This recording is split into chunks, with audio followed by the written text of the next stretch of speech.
A entrada em vigor das novas tarifas de 50% impostas pelos Estados Unidos sobre aproximadamente 20 bilhões de dólares em exportações canadenses marca um dos momentos mais delicados das relações bilaterais desde a assinatura do acordo que sucedeu o NAFTA.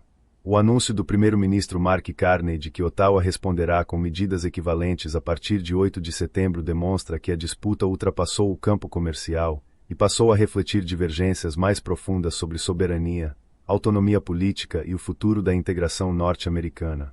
O colapso das negociações na noite de 22 de agosto encerrou, ao menos temporariamente, a expectativa de um entendimento que evitasse uma escalada. Em vez disso, Washington e Ottawa passaram a trocar acusações públicas. O governo canadense afirma que os Estados Unidos apresentaram exigências de última hora consideradas incompatíveis com a independência política e econômica do país, incluindo limitações à sua liberdade de negociar acordos comerciais com terceiros e pressões relacionadas a setores sensíveis da identidade nacional canadense. Já a Casa Branca sustenta que o Canadá se recusou a formalizar compromissos previamente discutidos e que as medidas americanas constituem resposta a políticas consideradas discriminatórias contra produtores dos Estados Unidos. Embora o volume diretamente afetado represente apenas cerca de 5% das exportações canadenses destinadas ao mercado americano, o significado da decisão vai muito além dos números imediatos. O comércio entre os dois países figura entre os maiores e mais integrados do planeta. Durante décadas, empresas de ambos os lados da fronteira estruturaram cadeias produtivas baseadas na livre circulação de componentes, matérias-primas e produtos acabados. Qualquer ruptura prolongada nesse sistema tende a produzir efeitos que se propagam muito além dos setores inicialmente atingidos. A decisão do presidente Donald Trump de recorrer à seção 338 do Tariff Act de 1930 é particularmente significativa. Trata-se de um instrumento legal praticamente adormecido por décadas, concebido em uma época marcada pelo protecionismo econômico e pela competição nacional por mercados. Sua reativação revela uma mudança de abordagem em Washington, que passou a enxergar as tarifas não apenas como mecanismo de proteção industrial, mas como ferramenta de pressão política e estratégica. O histórico recente ajuda a compreender a deterioração das relações. Desde o início do segundo mandato de Trump, em 2025, sucessivas disputas envolvendo aço, alumínio, madeira, automóveis e produtos agrícolas alimentaram um ambiente de crescente desconfiança. Em resposta, províncias canadenses adotaram medidas de retaliação próprias, incluindo restrições a determinados produtos americanos. O resultado foi a erosão gradual da confiança que tradicionalmente caracterizava a relação entre os dois vizinhos. A ascensão de Mark Carney ao cargo de primeiro-ministro ocorreu justamente nesse contexto. Ex-governador do Banco do Canadá e do Banco da Inglaterra, Carney construiu sua campanha eleitoral em torno da promessa de defender os interesses nacionais diante da pressão crescente de Washington. Sua vitória em 2025 refletiu uma percepção crescente entre os eleitores canadenses de que a relação com os Estados Unidos havia entrado em uma nova fase, menos previsível e mais sujeita a pressões políticas diretas. A retórica empregada pelo presidente americano contribuiu para aprofundar essa percepção. As repetidas referências ao Canadá como potencial 51º estado dos Estados Unidos foram recebidas em Ottawa não como mera provocação política, mas como questionamentos à própria soberania canadense. Em um país cuja identidade nacional foi historicamente construída em contraste com seu poderoso vizinho do Sul, esse tipo de discurso possui impacto político significativo.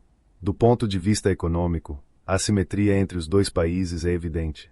Os Estados Unidos possuem um mercado muito maior e dispõem de capacidade significativamente superior para absorver custos de curto prazo.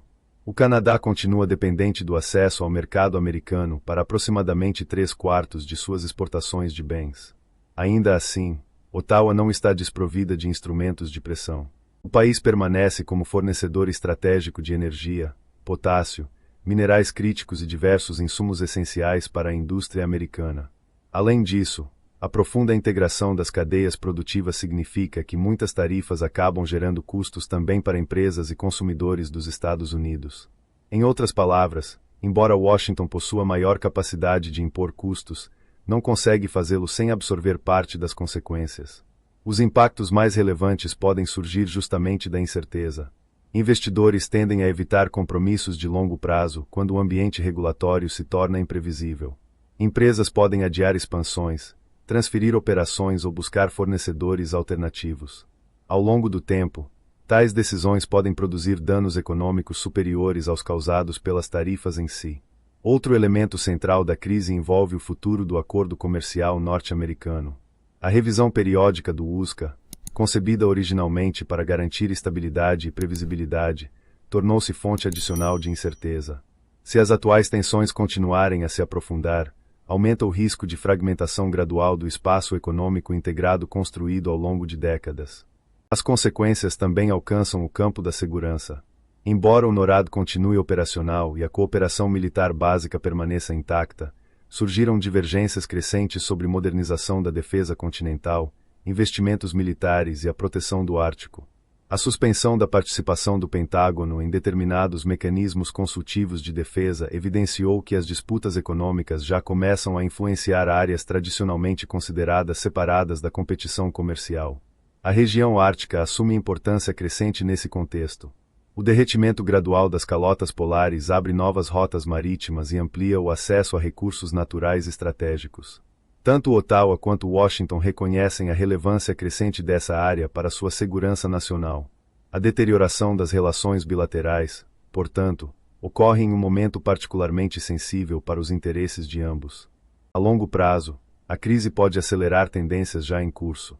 O Canadá vem ampliando esforços para diversificar mercados de exportação e reduzir sua dependência excessiva do mercado americano. Ao mesmo tempo, busca aprofundar relações econômicas e estratégicas com parceiros europeus e asiáticos. Nenhuma dessas iniciativas é capaz de substituir rapidamente a importância dos Estados Unidos, mas elas podem reduzir gradualmente a vulnerabilidade canadense a futuras pressões. Para Washington, a estratégia oferece ganhos políticos domésticos e atende setores que há anos denunciam práticas consideradas injustas em áreas como laticínios e agricultura. Contudo, também produz custos.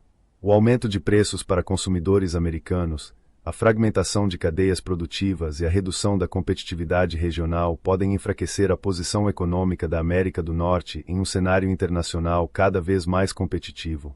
O cenário mais provável para as próximas semanas é uma nova rodada de retaliações após a entrada em vigor das medidas canadenses em setembro. Sem negociações programadas e com ambas as lideranças politicamente comprometidas com posições firmes, as chances de uma solução rápida permanecem reduzidas.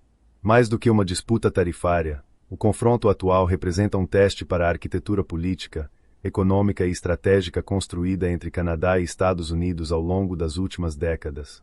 O resultado dessa crise ajudará a definir não apenas o futuro do comércio bilateral, mas também os contornos da cooperação norte-americana em um período marcado por transformações profundas na ordem internacional.